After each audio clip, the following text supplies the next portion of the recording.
Assalamualaikum warahmatullahi taala wabarakatuh.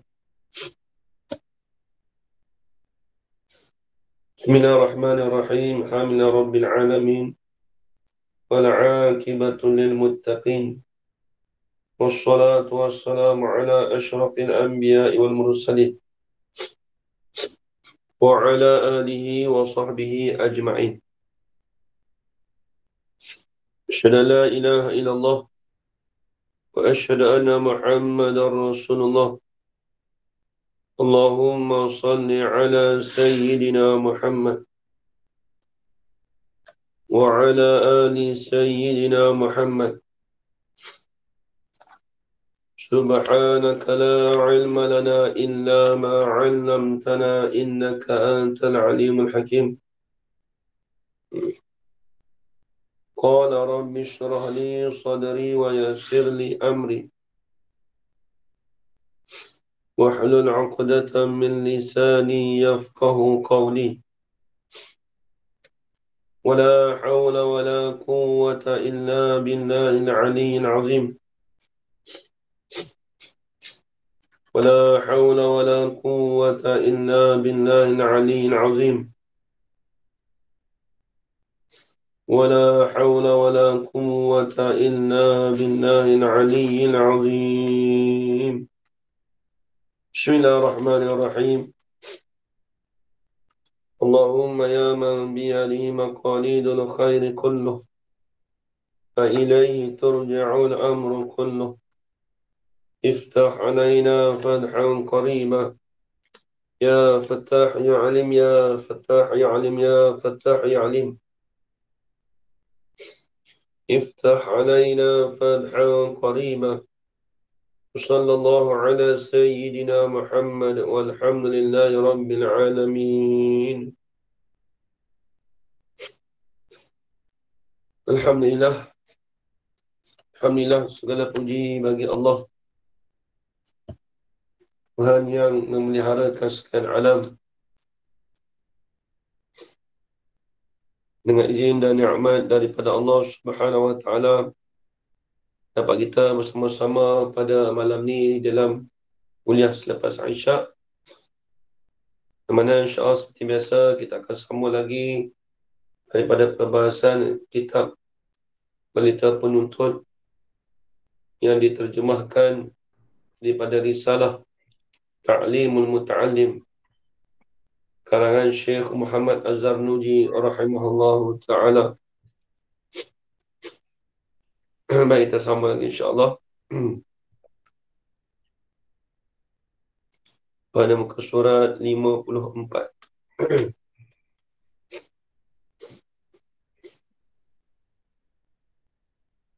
Bismillahirrahmanirrahim. Qala Syekhul Musannif rahimahullahu ta'ala wa nafa'ana bi'ulumihi fid darain amin ya rabbal alamin.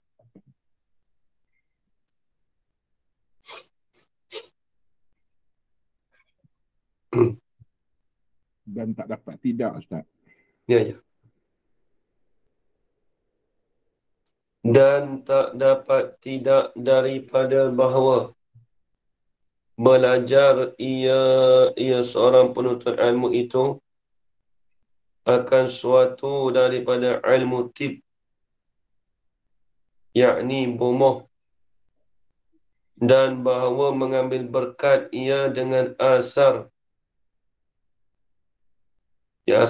dengan yang datang pada bicarakan bomoh yang menghimpunkan dia oleh Syekh Al-Imam Abul Abbas Al-Mustawfiri pada kitabnya yang bernama Tibun Nabi alaihi salatu wassalam. Baik. Baik, kita sambung lagi. Jadi kita masih lagi pada pembicaraan tajuk yang terakhir iaitu pada menyatakan perkara fasal pada menyatakan untuk menarikkan rezeki dan perkara yang menegakkan rezeki dan perkara yang menambahkan umur. Dan tak dapat tidak Ini sebahagian ni dia tajuk lain dah ni. Kalau ikutkan yang setakat tajuk tu dah habis dah. Dan tak dapat tidak ni nak cerita seorang pelajar. Kelakuan seorang pelajar. Dan tak dapat tidak daripada, ini mesti. Daripada bahawa belajar ia penuntut ilmu akan suatu daripada ilmu tib. Apa ilmu tib? Yakni bomoh. Maksud bomoh di sini iaitu belajar untuk menyembuhkan penyakit. Itu maksud bomoh. Kita panggil doktor lah kalau bahasa kita sekarang. Yang ni belajar untuk menyembuhkan penyakit yang baru kedatangan. Penyakit baru ni lah. Dia kata dia suruh kita belajar juga. Dan bahawa, bukan tu saja. Dan bahawa mengambil berkat ia penuntut ilmu dengan asar. Apa asar? Tulis itu, yakni perkataan-perkataan sahabat. Dan bahawa mengambil berkat ia penuntut ilmu dengan asar. Apa asar? Iaitu perkataan-perkataan sahabat yang datang pada bicarakan bomoh. Maksudnya, bukan semata-mata kita belajar ilmu tib saja, tetapi kita ambil juga berkat itu bertambahnya kebajikan tu dengan perkataan-perkataan sahabat yang datang pada membicarakan ilmu tib ni. Akan bicara bomoh yang menghimpunkan dia oleh Al-Syaikh Al-Imam Abul Abbas Al-Mustaghfiri pada kitabnya yang bernama Tibbun Nabi alaihi salatu wassalam. Dia banyak kitab tib ni banyak. Kitab tib daripada Imam Imam Nawawi, Tibbun Nawawi pun ada. Lepas tu kitab tib ilmu tib daripada kitab Syekh Ahmad Zain Al-Fatani pun ada. Kitab Jawi. Dia ajar situ macam mana cara nak macam mana kalau orang sakit demam macam mana dia ajar. Kalau dalam kitab Imam Syekh Ahmad Al-Fatani tu ada. Baik. Jadi kita gabungkanlah, bukan semata-mata kita ambil yang baru saja. Ilmu tib ni bukan kata ambil ilmu tib ni kita ambil berkat juga dengan umbatan-umbatan orang ulama dulu.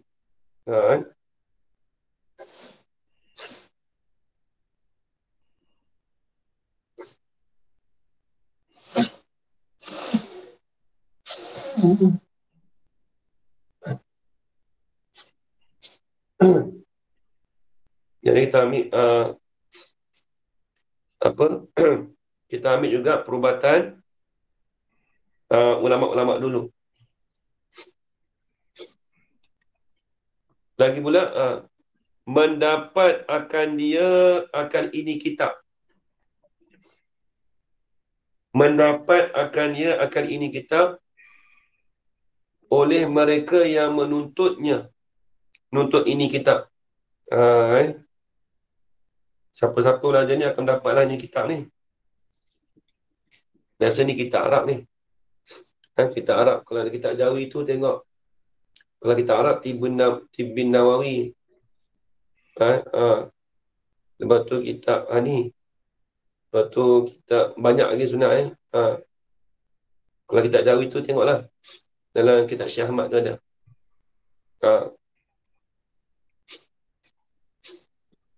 Ni nak habis lah. Walhamdulillahi. Jadi kitab Ta'limut Ta'lim tu habis takat tu lah. Ni dia cerita lain pula ni. Ini kita akan datang ni cerita lain pula. Walhamdulillahi ala tamami. Kitab Ta'limut Ta'lim habis dah. Bermula segala puji itu ketentuan bagi Allah Ta'ala. Ala tamami di atas kesempurnaan. Satu terjemahannya. Bermula puji itu tertentu bagi Allah Hal keadaan Allah Ta'ala, puji di atas Allah tu di atas kesempurnaan. Wassalatu wassalamu ala Sayyidina Muhammad. Dan bermula selawat, ini rahmat dan kesejahteraan itu turunlah kedua-duanya di atas penghulu kita. Siapa penghulu kita? Iaitu Muhammad, Nabi Muhammad sallallahu alaihi wasallam. Wa ala alihi, dan minta juga selawat dan salam itu turun di atas keluarganya, keluarga Muhammad. Wa sahbihi, dan di atas sahabat-sahabatnya, sahabat Muhammad. Ajma'ina, sekalian mereka itu. Amin, amin. Habis. Inilah akhir terjemah risalah Ta'limul Muta'allim. Inilah. Dia kata inilah kesudahan ataupun akhir penghujung terjemah risalah Ta'limul Ta'lim. Ta'limul Ta'lim ni terjemah daripada kitab Arab. Dan kitab Melayu kita panggil Pelita Penuntut. Setakat tu dah habis Ta'limul Ta'lim. Adapun yang akan datang ni, ini karangan daripada syarah pengarang kita iaitu Syekh Muhammad Syafi'i. Dia akan masuk sikit tentang bab-bab fiqh juga. Ni panjang ni, panjang. Dia akan campur juga dengan bab tasawuf belakang nanti. Dia akan cerita bab tasawuf juga. 10 perkara yang mahmudah, 10 perkara sifat mazmumah. Dia akan cerita semua. Ni. Kemudian perhamba hubungkan pula sedikit daripada bahasan suasa. Ni nak cerita, dia nak cerita bahas hukum suasa ni. Dia ambil hukum pekar sikit. Hukum suasa. Kemudian perhamba hubungkan. Jadi perhamba teruskan pula. Hubungkan ini. Perhamba teruskan pula sedikit daripada bahasnya. Bahas perhamba. Bahasanya. Bahas kitab ni. Iaitu bahasanya apa? Tak kena tu. Bahasnya ini bahas suasa. Sebab apa tu? Perhamba boleh meneruskan sedikit daripada perbahasan suasa.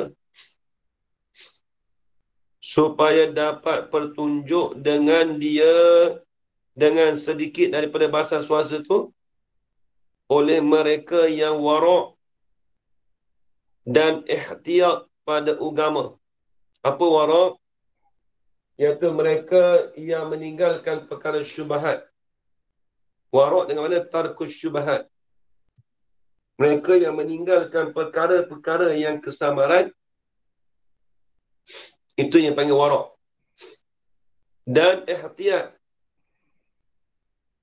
Lagi pula memberi petunjuk sedikit pada bahasa suasa itu bagi mereka yang wara', lagi pula bagi mereka yang ihtiyat pada agama. Apa ihtiyat? Iaitu penjagaan pada agama. Mereka yang menjaga pada agama. Lepas tu dia nak cerita perbahasan tu sikit tu. Satu. Dan juga sedikit atau pada kata perhamba hubungkan pula. Soal kata perhamba hubungkan pula juga sedikit daripada tasawuf. Daripada ilmu tasawuf.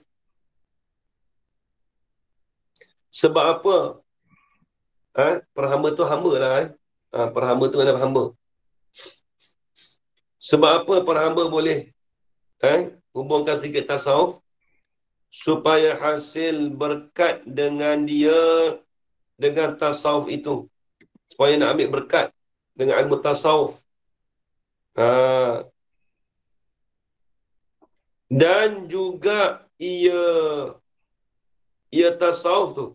Ia tu kembali pada tasawuf.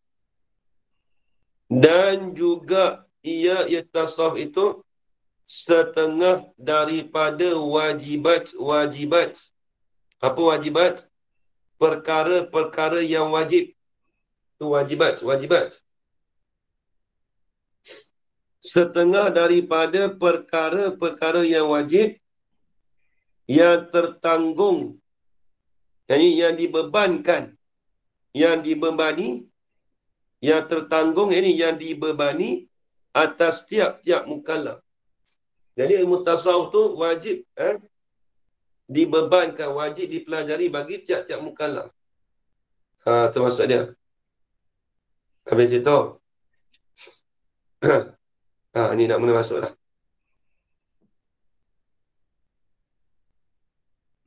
Jaga-jaga. Sungguhnya sangat-sangat banyak telah memakai oleh yang laki-laki. Ini oleh orang yang laki-laki.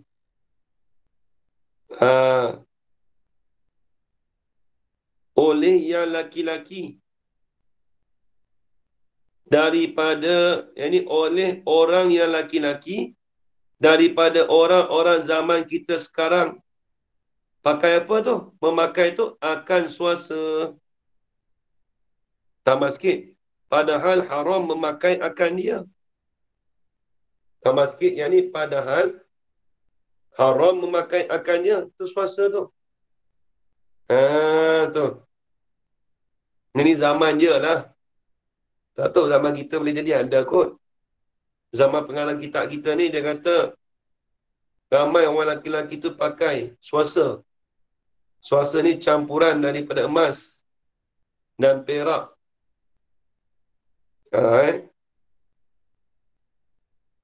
Dan menyangka mereka itu orang yang lelaki-lelaki tu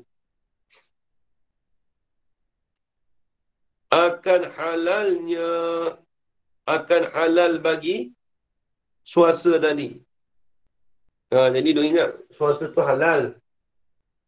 Walhal haram. Sebab dia campuran dia. Emas lelaki-lelaki tak boleh pakai walaupun campur sekalipun. Walaupun sikit pun tak boleh. Tengok. Dan juga ada jatuh pada setengah-setengah daripada ahli ilmu. Jatuh ni maksud berlaku. Dan juga ada berlaku pada setengah-setengah daripada ahli ilmu. Memakai suasa. Ada juga. Ahli ilmu pun pakai suasa, tak tahu. Tak sedar. Kerana pakai cincin suasa kan.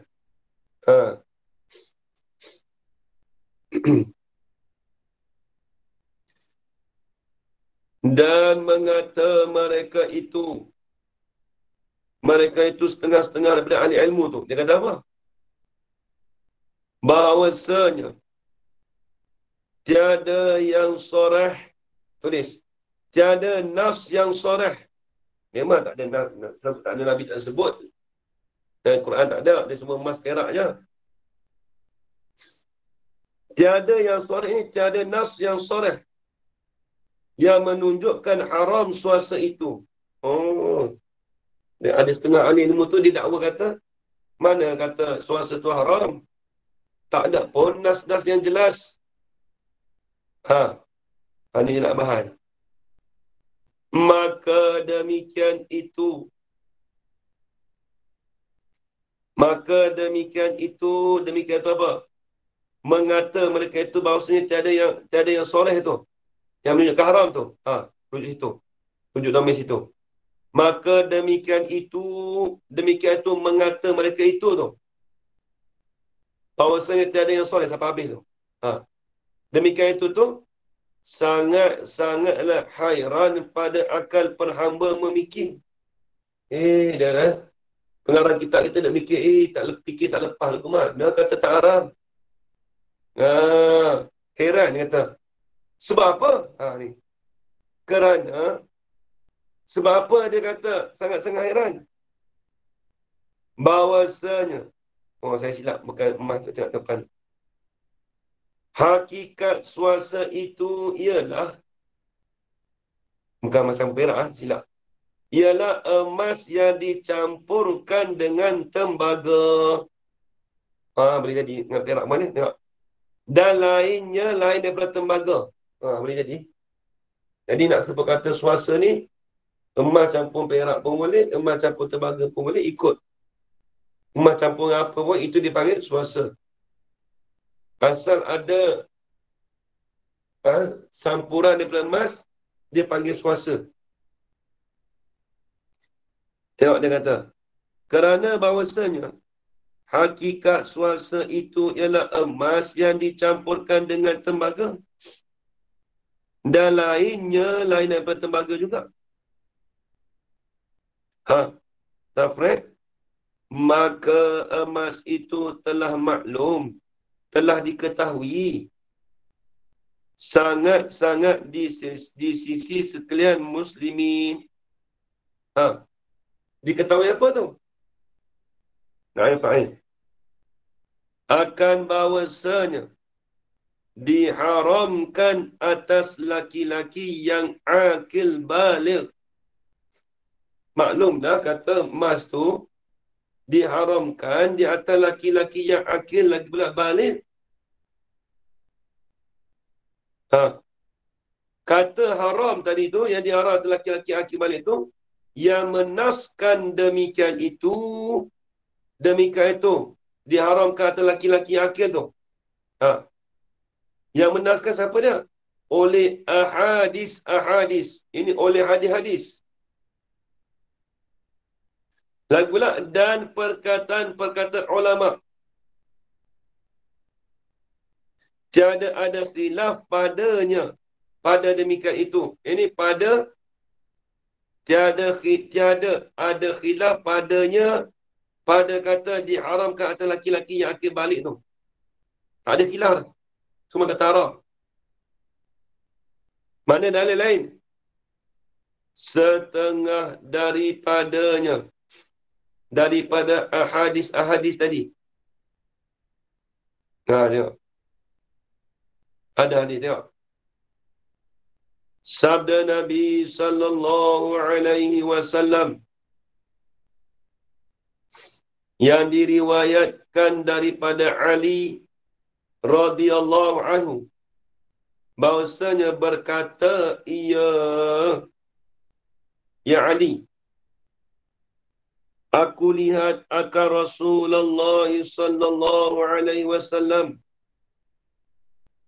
mengambil ya Rasulullah akan sutra,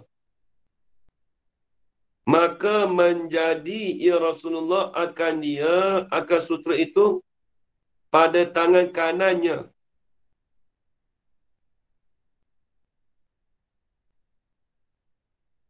Satu.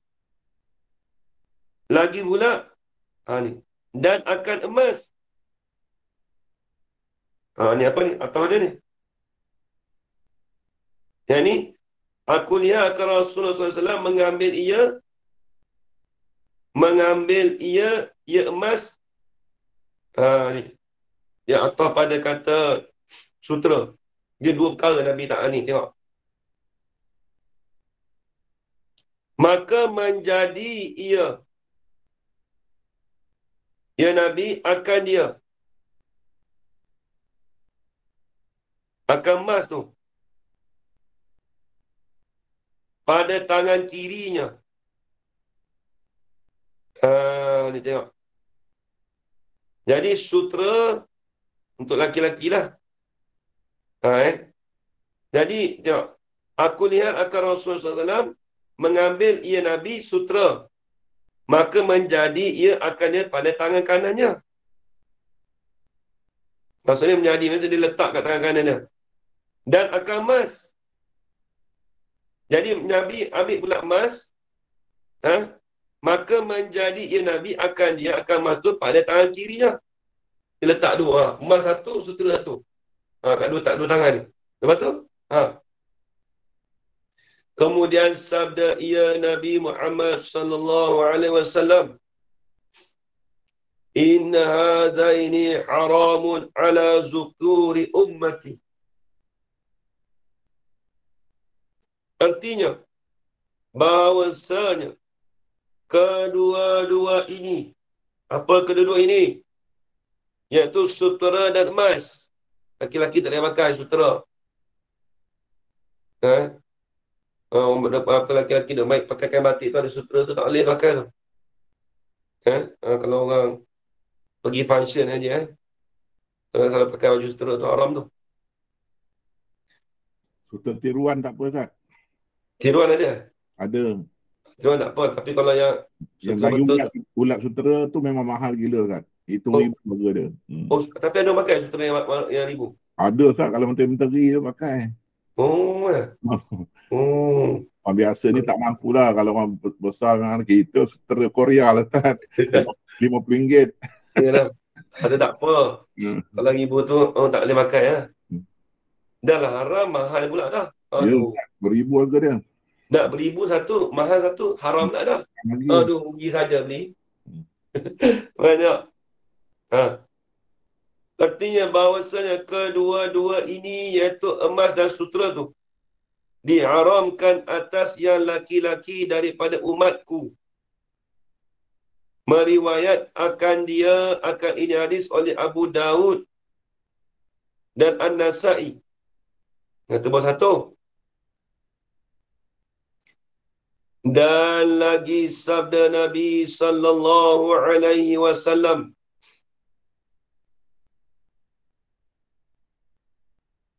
uhilla az-zahabi wal hariri li inasi ummati wa hurrima ala zukuriha.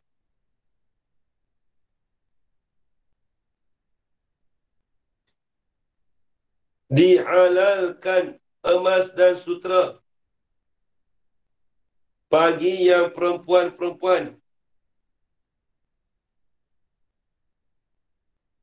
daripada umatku. Kami sebut, orang perempuan tak apa.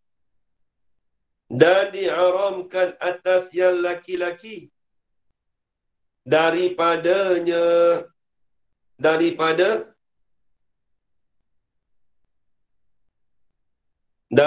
emas dan sutera.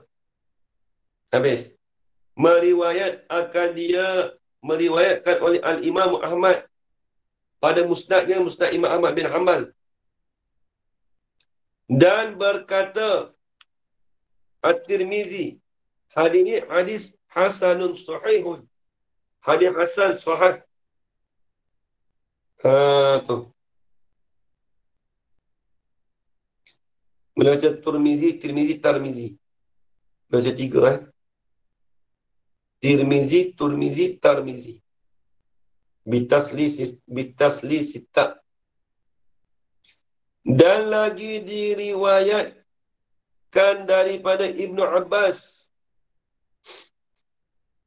radhiyallahu anhuma bahwasanya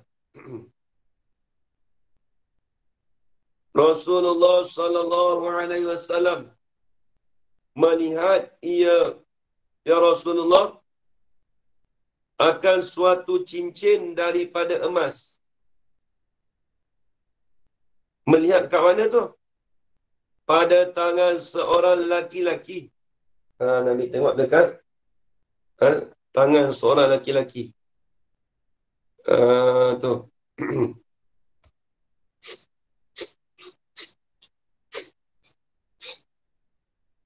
Maka mencabut ya Rasulullah akan cincin daripada emas pada tangan seorang laki-laki tu. Nabi cabut tu. Dan melontar ya Rasulullah akan cincin emas tadi tu. Kita kalau cabut kat tangan orang laki-laki mau kena pukul. Nabi tak apa oi.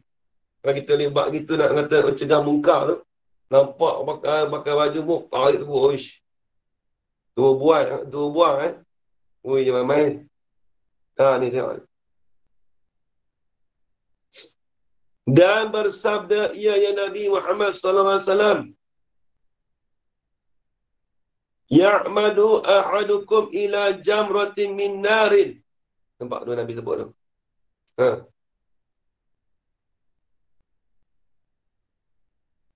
Menyahajai seorang kamu. Apa menyahajai? Yakni sengaja. Ini orang yang pakai cincin emas tu seperti orang yang sengaja masuk pada neraka.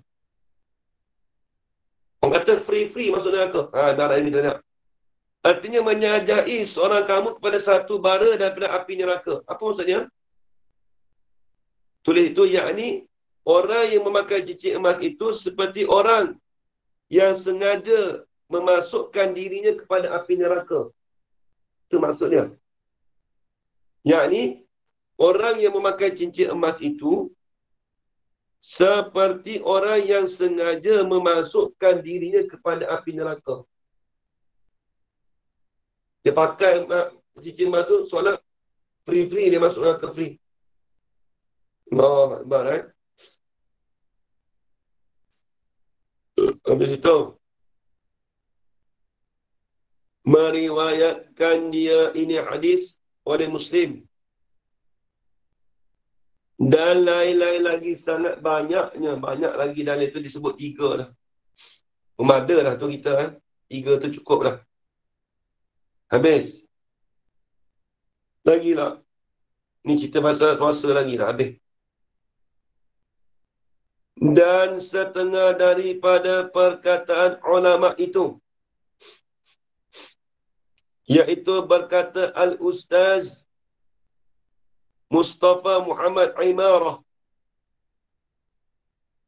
di dalam dawabitnya.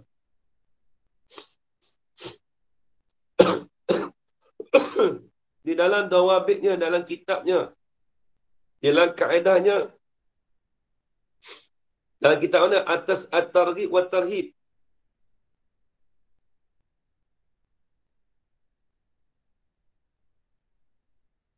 Pada Namrah. Namrah tu apa? Kitab Rumi tulis Namrah ke Namirah? Kan ini? Kitab Rumi. Saya tak ada kitab Rumi, Ustaz. Siapa ada kitab Rumi? Siapa lidah ada? Siapa lidah tak ada ini kan? Lupa. Siapa tak ada kitab Rumi ni? Dia baca Namrah. Namrah ni dia panggil nombor muka surat. Namrah ni nombor muka surat. Kitab Rumi semua tak ada kan? Semua kitab Jawi kan? Tak apa. Pada Namrah 385 juzuk ketiga. Kitab ni saya ada Tarikh wa Tarhib, ada 4 jilid. Tarikh wa Tarhib ni kitab hadis. Dia ni. Dia kitab apa? Dia kitab hadis lah, Tarikh wa Tarhib. Kitab ni saya dapat ada kitab 4 jilid ni dapat dari siapa? Dulu ada orang nak janji nak ambil kitab tu, tak ambil sampai kelar ni. Beli kitab ni. Dah dapat kat saya pula. Kitab Tarikh wa Tarhib. Bagus kitab ni. Baik. Apa disebut? Wa yahrumu 'ala ar-rijali lubsul hariri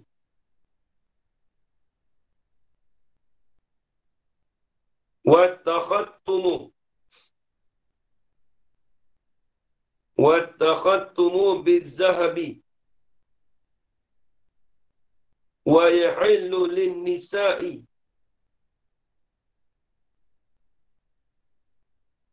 ويسير الذهب وكثيره سواء. Tengok. Artinya, dan haram atas laki-laki memakaikan sutera dan bercincin dengan emas. Ini dah sebut dalam kitab tu, ada Tarikh wa Tarhib ada sebut. Dan halal bagi perempuan-perempuan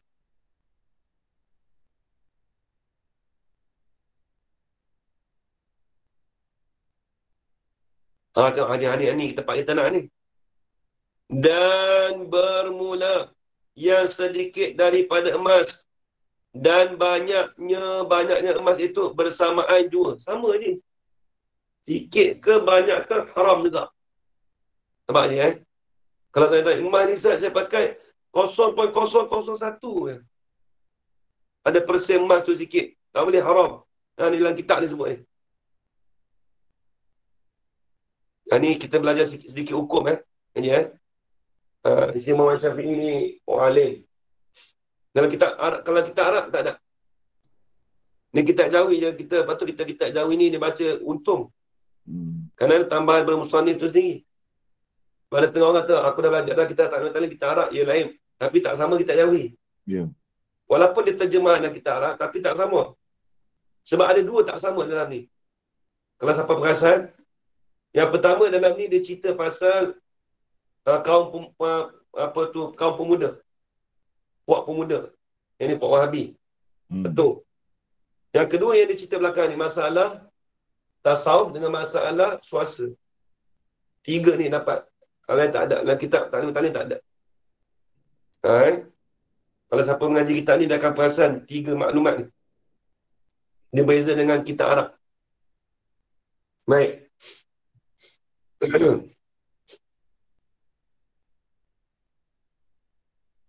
Dan dia kata dan bermula yang sedikit daripada emas dan banyak emas itu bersamaan jua sama je. Apa bersamaan jua? Yang ni pada pihak haram tulis itu. Yakni pada pihak haram tulis itu. Wajah syabah dia.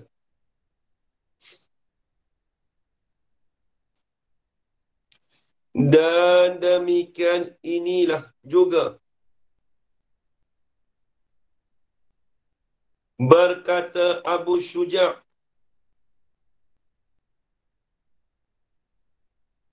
Abu Syuja' ni tak silap ni matan Nabi Syuja' tu yang fiqah kita tu Syafi'i kita pada ibaratnya ibarat Abi Syuja' kitab Ghayatul Takrib matan Abi Syuja'. Matan dia nama kitab dia. Tak silap saya nama dia matan Ghayatul Takrib. Syarah dia Fathul Qarib. Hasyiah dia Baijuri. Tu. Kalau saya ngaji dulu Baijuri dengan apa dengan hasyiah dia dengan Babali. Kitab Arab kitab fiqh 2 jilid. Masyhur kitab ni kat pondok. Dan sangat-sangat banyaklah nas atas haram emas. Seperti yang tersebut itu di dalam kitab-kitab fiqh seperti Fathul Wahhab. Ni saya ngaji kitab ni. Fathul Wahhab karangan Syekh Zakaria Al-Ansari. Ini saya ngaji sedikit dengan orang beli. Dekat Mesir tu. Ustaz, matan Abi Syuja' ni berapa jilid Ustaz? Nipis ni. Oh. Dia nipis dia. Dan ada orang terjemah. Bicara fiqh je Ustaz ya? Ya, fiqh. Abu Syuja' nama dia. Kalau nama kitab dia Ghayatul Takrib. Abu Syuja' tu nama dia. Seperti Fathul Wahhab. Fathul Wahhab ni pengarang kitab dia Syekh Zakaria Al-Ansari. Ni pun saya ngaji kitab ni. Fathul Wahhab ni syarah bagi Manhajut Tullab. Dia syarah ni. Al-Ghayah wa Takrib Ustaz ya? Ghayatul Takrib. Al-Ghayah wa Takrib. Masyhur kitab tu. Dan juga tersebutlah kitab fiqh lain seperti Fathul Wahab. Fathul Wahab ni syarah bagi Manhajut Tulab karangan Syekh Zakaria Al-Ansari. Guru bagi Imam Ibn Hajar Al-Haytami, guru bagi Imam Romli, guru bagi Syekh Khatib Syarbini. Dan syarah Ar-Raud. Syarah Raud. Syarah Raud ni tak silap daripada Imam Nawawi. Saya lupa matanya. Mata Ar-Raud.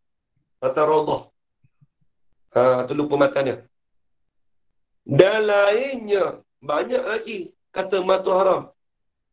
Sehingga di dalam kitab-kitab Jawi pun sangat nyata. Tak payah tengok kitab Arab, kitab Jawi banyak je. Matlab Badrain. Tengok bab emas. Bab zakat. Matlab Badrain yang dia sebut. Kashful Lisam. Tu. Nanti akan datang bahas juga bahas kitab Buriah tak sampai lagi. Ada. Tadi bahas lagi dakik tu, lagi dalam tu. Pening kepala nanti. Buriah, Sabila. Semua ada sebut. Jangan risau akan sebut. Tak sampai masa lagi. Baik. Dan terang tiada berhajat kepada perhamba. Bawakan di sini. Dia kata tak payahlah hamba nak jelaskan kat sini. Tahu semua maklum dah. Emas tu haram. Dia kata. Tak berhajat dia kata.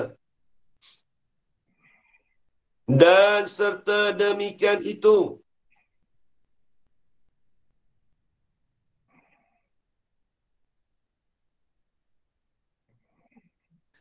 Dan serta demikian itu. Demikian itu apa? Demikian itu sangat-sangat banyak nas atas haram emas tu. Tiadalah satu orang daripada fuqaha yang mengkaitkan haram emas atas laki-laki itu dengan sucinya daripada campuran. Tak ada seorang fuqaha kata nak kaitkan kata emas tu suci. Kepada laki-laki tak ada. Seorang pun tak ada kait. Hanyalah mengitlak sekalian mereka itu akan haram emas atas laki-laki. Hanyalah mengitlak. Apa mengitlak? Hanyalah mereka itu menggunakan ataupun tiada mengkaitkan ataupun menggunakan apa itlak. Hanya mengitlakkan menggunakan sekalian mereka itu fuqaha akan haram emas atas laki-laki. Semua kata haram emas di atas laki-laki.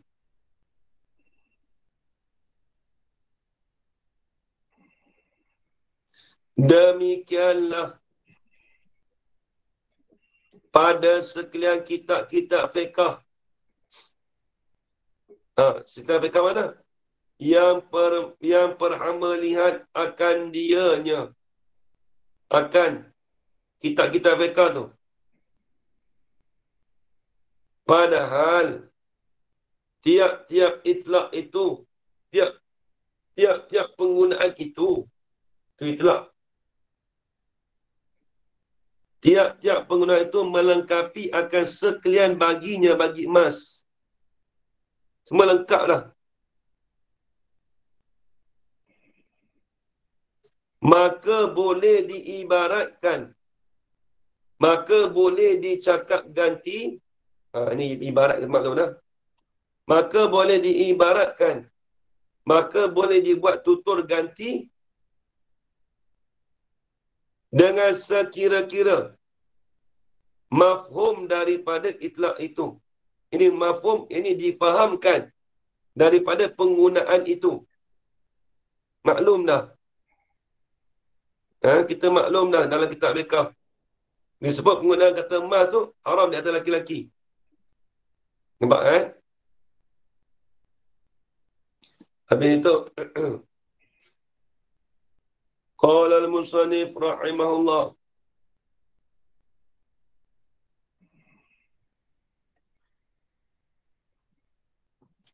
bermula emas itu haram atas laki-laki. Nah, sama ada khalis. Apa khalis? Tulis. Khalis ni emas semata-mata tanpa percampuran. Itu emas khalis. Emas khalis ni kita panggil emas Matulin tak? emas tulis 99.99%. Tu. Tu khalis. Ha,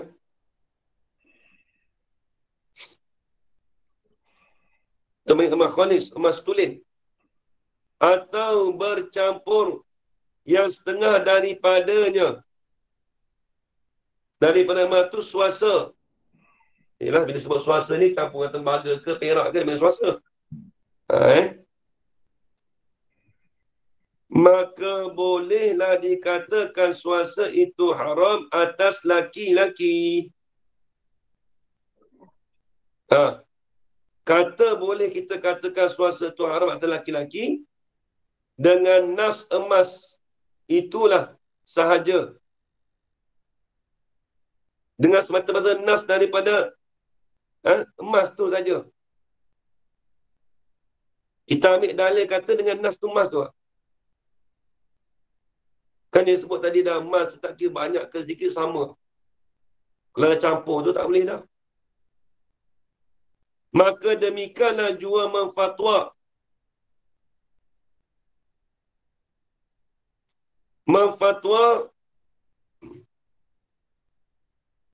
Memberi fatwa.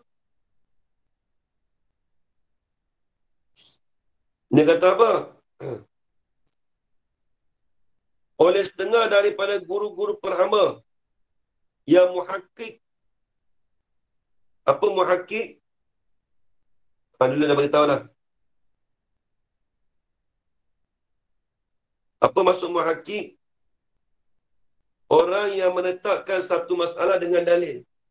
Isbatul masalah bidalil. Itu muhakkik. Jadi, perlu dah beritahu lah. Muhakkik ni orang, bukan orang sebenar. Orang yang menetapkan satu masalah dengan dalil. Tu dipanggil muhakkik.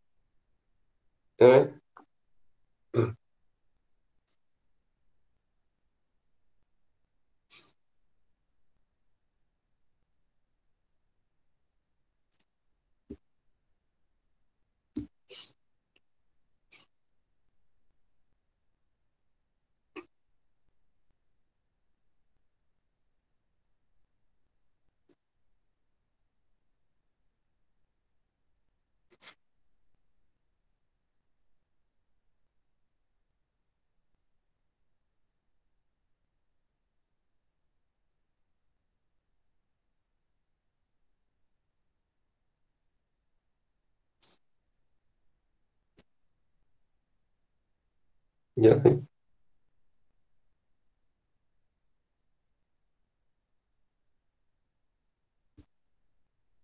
Kata dia panggil muhakkik. Dia kata, demikianlah jua memfatwa oleh setengah daripada guru-guru perhamba yang muhakkik. Yang perhamba pegang atas perkataannya. Perkataan guru-guru yang muhakkik tadi tu pada tiap-tiap masalah. Pada tiap-tiap masalah tu yang bersalah-salahan manusia zaman sekarang padanya. Pada masalah tadi. Jadi banyak dah. Jadi pengarah kita ni dia pegang pada cakapan guru dia. Guru-guru dia yang muhakkik kata semua yang kata haram. Fatwa tu. Waffaqahullahu ta'ala khairat taufiqi wa nafa'ana bihi wa jazahu khairul jazai. Apa maksudnya? Waffaqahullahu ta'ala. Mudah-mudahan ada terjemahan tak? Ada terjemahan, saya terjemahkan. Mudah-mudahan memberi taufik akan dia Mudah-mudahan memberi taufik akan dia akan setengah daripada guru-guru aku tadi. Memberi taufik itu oleh Allah Ta'ala. Memberi taufik itu khairat taufik. Akan sebaik-baik taufik. Apa taufik dulu dah beritahu je? Apa maksud taufik? Apa makna taufik dulu? Tak ingat, Ustaz. Okey, tak apa. Apa makna taufik kali ini? Kekuatan untuk mengamalkan beribadat. Kekuatan beribadat. Untuk mengamalkan ketaatan kepada Tuhan. Apa dia? Kekuatan untuk melakukan ketaatan kepada Allah macam tu. Lebih kurang. Tapi dia khalqul qudrah fi ta'ah. Allah Ta'ala menjadikan kekuatan taat kepada Allah. Khalqul qudrah. Menjadikan kekuatan itu di dalam ketaatan kepada Allah. Bahasa Arab dia, Ustaz? Khalqul qudrati fi ta'ati. Nanti saya tulis. Baik kali tulis lah. Taufik lawannya khizlan. Betul tak? Banyak kali saya bagi. Tapi lain kitab. Ya. Mana?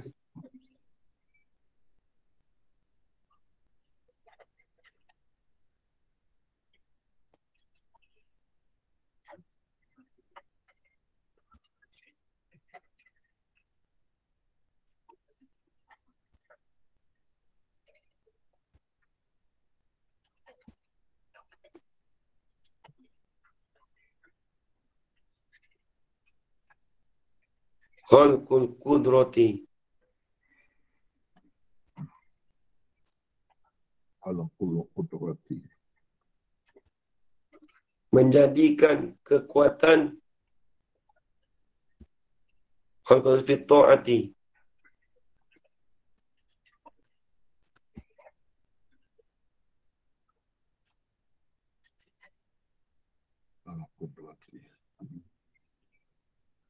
Menjadikan kekuatan pada ketaatan. Ketaatan ni ketaatan pada Allah lah.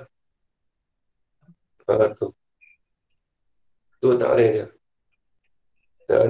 Dah mula sebar apa? Kalau apa tu? Dah mula menyampaikan fardu ain ni, peningatlah jika zaman ni.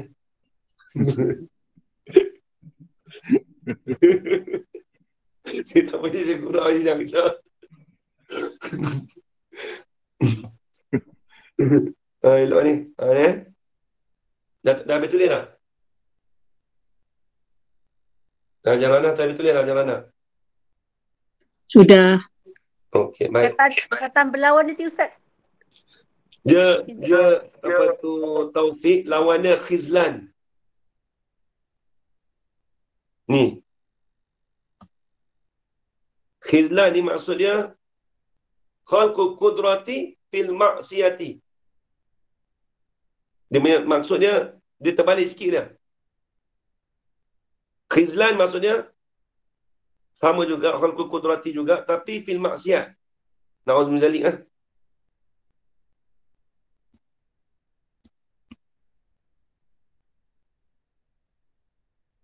Fil maksiat.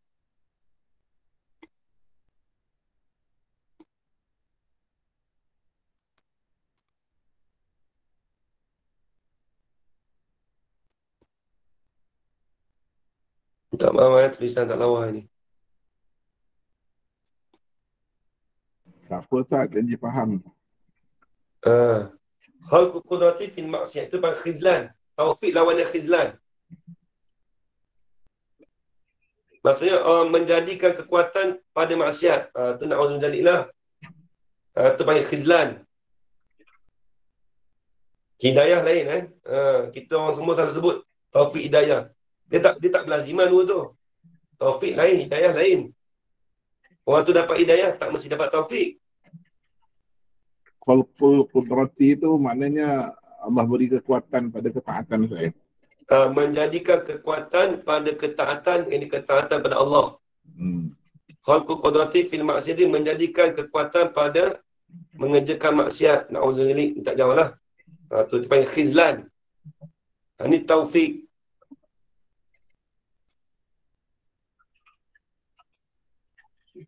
Ini panggil taufik.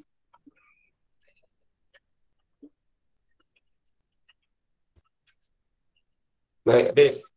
Habis dah. Okey. Haji habis tulis je, Dah, Ustaz. Okey.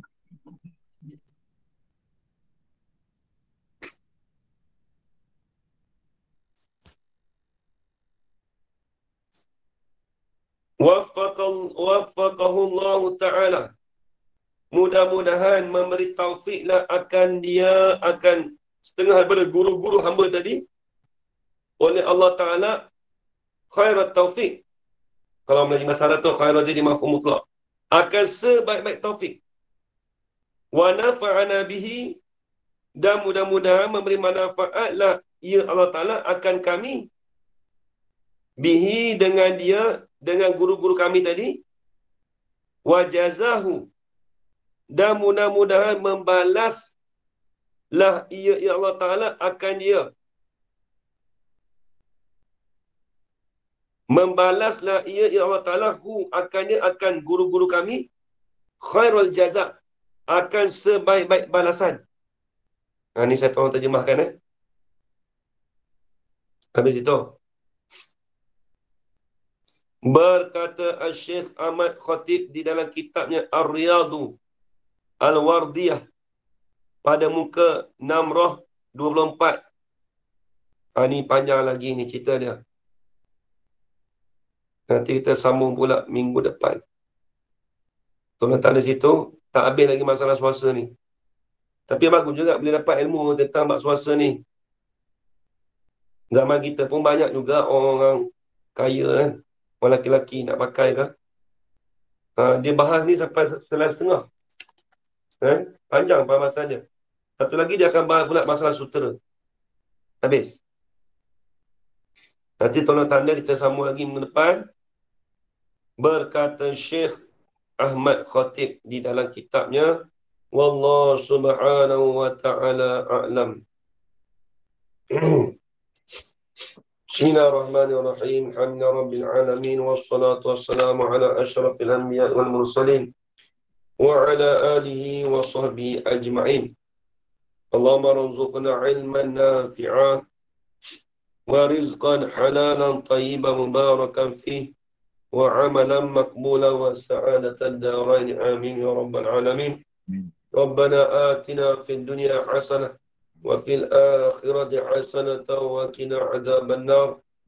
Sallallahu ala sayyidina Muhammad wa ala alihi wa sahbihi wa baraka wa